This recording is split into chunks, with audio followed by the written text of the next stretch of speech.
আজ আমরা যারা এখানে উপস্থিত, আমরা সবাই একরকম নয়। আমাদের আদর্শ আলাদা, অভিজ্ঞতা আলাদা, দৃষ্টিভঙ্গিও আলাদা।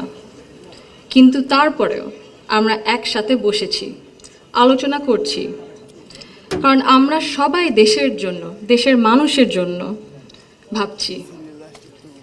আর এই ভিন্নতা নিয়ে একসাথে কথা বলছি, একের পর এক শুনছি। এটাই গণতন্ত্রের আসল সৌন্দর্য।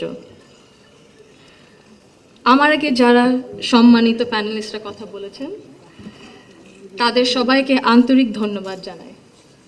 আপনারা অনেক কিছু বলেছেন, হয়তো বা আমিও বলে ফেলবো। সো আমাদের একটা মাইন্ডসেটে আই থিঙ্ক সিমিলারিটি আছে। আমার খুব ভালো লেগেছে শুনে। আমি আজ এখানে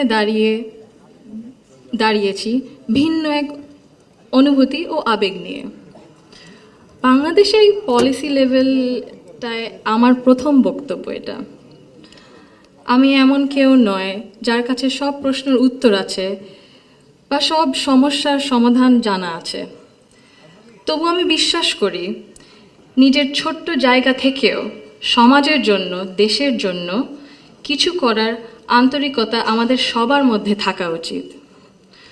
আজ আমি এসেছি শুধু শুনতে, শিখতে এবং একসাথে কাজ করার মনোভাব নিয়ে এগিয়ে যেতে।